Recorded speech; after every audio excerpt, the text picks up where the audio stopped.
सभी भाई बहनों को जय मसीह की।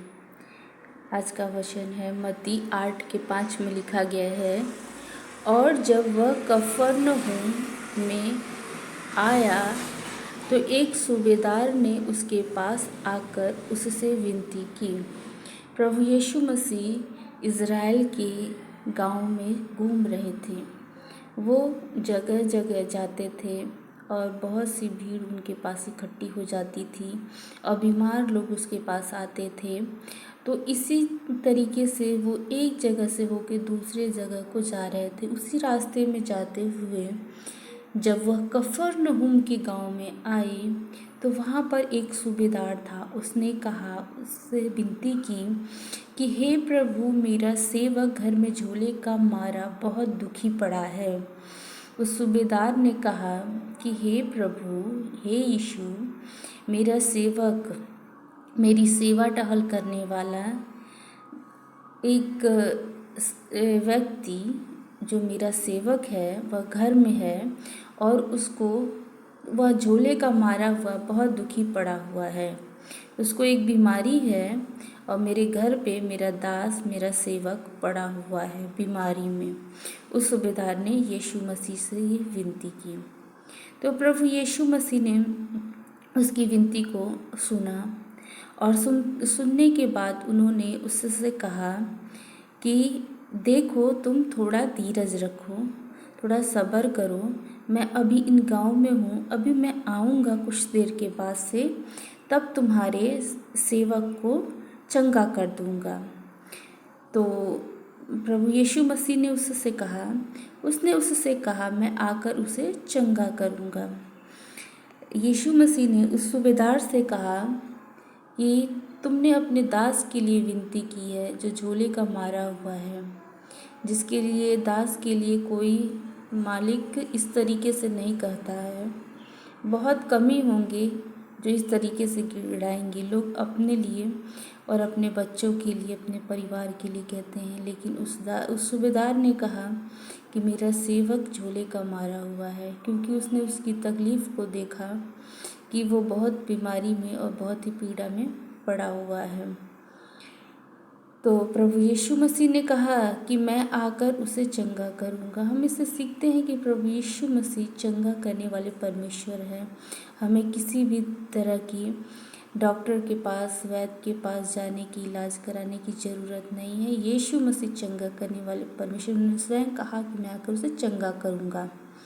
सूबेदार ने उत्तर दिया कि हे प्रभु, मैं इस योग्य नहीं कि तू मेरी छत के तले आए,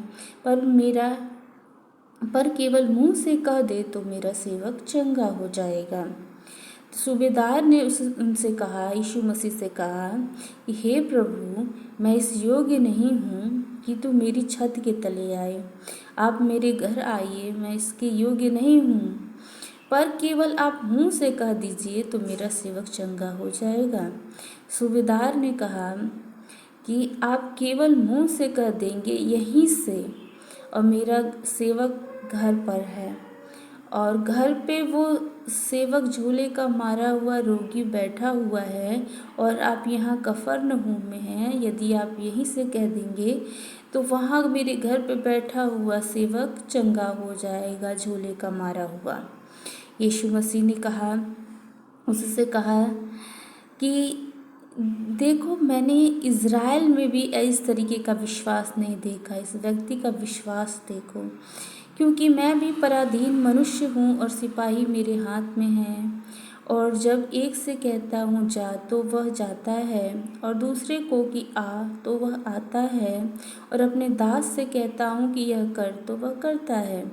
उस सूबेदार ने कहा कि देखो, सूबेदार होता है वो किसी राजा का सैनिक होता है उस समय के ज़माने में, और उसके हाथ में 2-4 सिपाही होते हैं, और उसके घर में नौकर चाकर होते हैं, वो दास दासी होते हैं जो उसकी सेवा करते रहते हैं।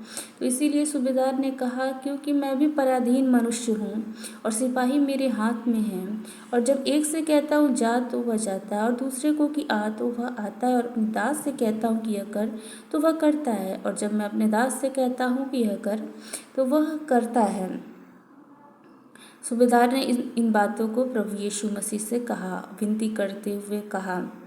तो और मत्ती 8:13 में लिखा, और यीशु ने सूबेदार से कहा, जा, जैसा तेरा विश्वास है वैसा ही तेरे लिए हो, और उसका सेवक उसी घड़ी चंगा हो गया। प्रभु यीशु मसीह ने सूबेदार से कहा कि तेरा विश्वास जैसा है, अगर तुम्हारा विश्वास जैसा है वैसा ही तुम्हारे लिए हो जाए। प्रभु यीशु मसीह ने और कोई बड़ी बात नहीं कही, सिर्फ इतना ही कहा कि जैसा तुम्हारा विश्वास है, हे मनुष्य, तुम्हारा जैसा विश्वास है वैसा ही तुम्हारे लिए हो जाए। और उसका सेवक उसी घड़ी चंगा हो गया। और उसका सेवक जो घर पे था, उसका सेवक उसी घड़ी चंगा हो गया। यीशु मसीह के सिर्फ इतना ही बोलने से उसका सेवक घर पे पड़ा हुआ वो उसी घड़ी चंगा हो गया। प्रभु यीशु मसीह यदि बोल दें कि आपका ये रोग चंगा हो जाएगा, तो उनके बोलने से ही हो जाए।